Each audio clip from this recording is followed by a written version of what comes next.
Hey kids, we are reading chapter 2 of Among the Impostors by Margaret Peterson Haddix. And in the last chapter, we learned that Luke was sent off to the Hendrick School for Boys, which is a boarding school, because he has a new identity and his new name is Lee Grant. Chapter 2. Luke wanted to read the note from Mr. Talbot right away. He was sure it would tell him everything he needs to know to survive Hendrick School for Boys. No, to survive anything that might come his way in this new life outside hiding. It was just one thin scrap of paper. Now that it was in his pocket, Luke couldn't even feel it there, but he had faith. Jen's father had hidden Luke from the population police, double-crossed his own employer. He'd gotten Luke his fake ID so he could move about as freely as anyone who wasn't an illegal third child. Jen's father had risked his career helping Luke. No, it was more than that. He risked his life. Surely Mr. Talbot would have written something incredibly wise. Luke slid his hand into his pocket, his fingertips touching the top of the note. Miss Hawkins was looking away. Maybe. The door opened behind Luke. Luke jerked his hand out of his pocket. "Scared you, didn't I?" a boy jeered. "Made you jump." Luke was used to being teased. He had older brothers, after all, but Matthew and Mark's teasing never sounded quite so mean. Still, Luke knew he had to answer. Sure, I'm jumpy like a cat." Luke started to say. It was an expression of his mother's. Being cat jumpy was good, like being quick on his feet. Just in time, Luke remembered he couldn't mention cats. Cats were illegal too, outlawed because they might take food that was supposed to go to starving humans. Back home, Luke had seen wildcats a few times, stalking the countryside. Dad had liked having them around because they ate rats and mice that might eat his grain. But if Luke were really Lee Grant, filthy rich city boy, he wouldn't know a thing about cats, jumpy or otherwise. He clamped his mouth shut, closing off his "sure" in a wimpy hiss. He kept his head down, too scared to look the other boy right in the eye. The boy laughed cruelly. He looked past Luke to see Miss Hawkins. "What's wrong with him?" the boy asked, as if Luke weren't there. "Can't talk or something?" Luke wanted Miss Hawkins to stick up for him, to say, "He's just new. Don't you remember what that's like?" But she wasn't even paying attention. She frowned at the boy. "Raleigh, take him to room 156. There's an empty bed in there. Just put his suitcase down. Don't waste time unpacking. Then take him back to Mr. Dirk's history class with you. He's already behind. Lord knows what his parents were thinking." Raleigh shrugged and turned around. "I did not dismiss you," Miss Hawkins shrieked. "May I be dismissed?" Raleigh asked mockingly. "That's better," Miss Hawkins said. "Now go on with you."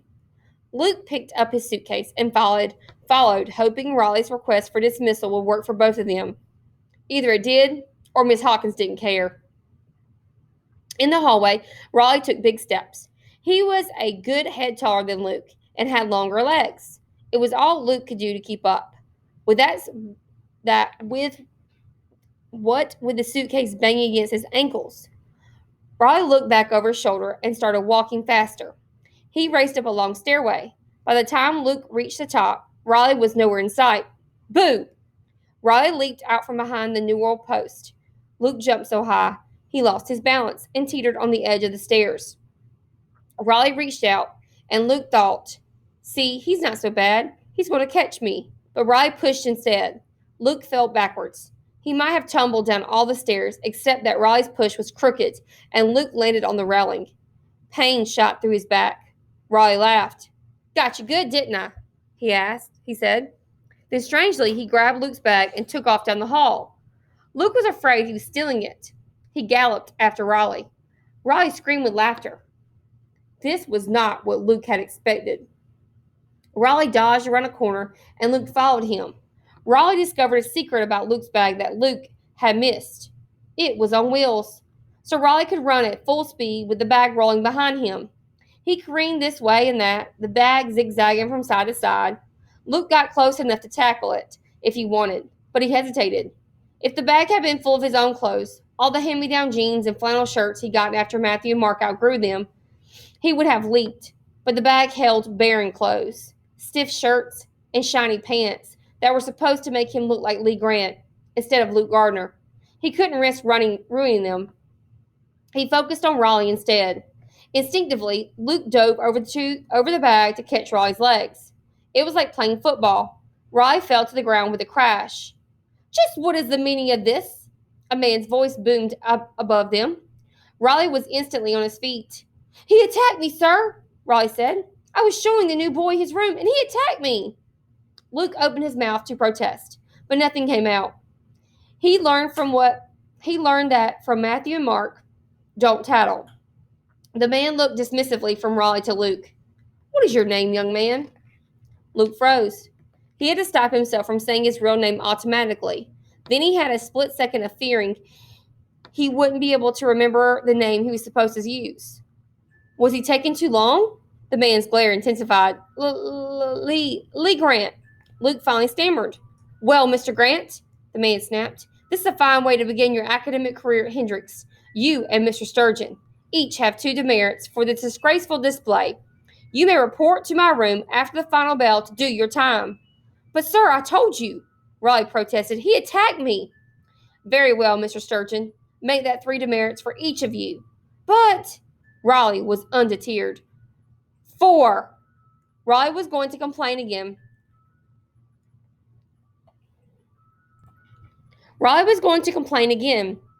Luke could tell by the way he was standing, but the man turned away and began walking down the hall, as if Raleigh and Luke were both too unimportant to bother with, and he wasted enough time already.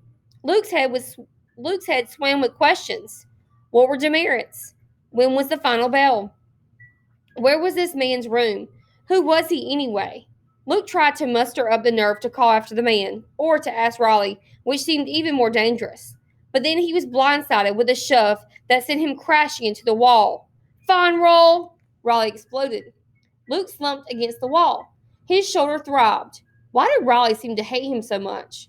Well, come on, you little ex-nay, Raleigh taunted.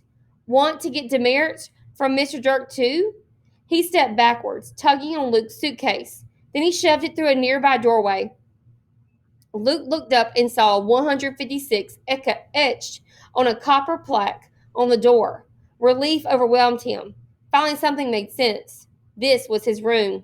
The rest of the day would be horrible. He already resigned himself to that. But eventually it would be night, and he'd be sent to bed, and he could come to his room and shut the door. And then he could read the note from Jen's dad. If he didn't get a chance to read it before bedtime, come nightfall, he'd know everything and be safe, alone in his own room. Imagining the heaven that awaited him only a matter of hours, he got brave enough to peek around the corner. The room held 8 beds. 7 of them were made up with rich blue spreads stretched tautly from top to bottom. Only one, a lower bunk, was covered just by sheets. Luke felt as desolate as that bed looked. He knew it was his, and he knew he wouldn't get to be alone in this room. He probably wouldn't be safe either, not if any of his 7 roommates were anything like Raleigh. He edged his hand into his pocket, his fingers brushing the note from Jen's dad. What if he just pulled it out and read it now, right in front of Raleigh? He didn't dare. The way the last 10 minutes had gone, Raleigh would probably rip the note to shreds before Luke even had it completely out of his pocket, and Jen's dad had acted like it was a secret. If Miss Hawkins wasn't supposed to see it, there was no way Raleigh could be trusted. Raleigh hit Luke on the shoulder. Tag, you're it, he hollered, and took off running, panicked. Luke chased after him. Oh, Luke's not having a very good first day at Hendrix School for Boys, is he? And these names he's getting called, Ex-Nay and Fine Roll, a little different. Let's find out about those later.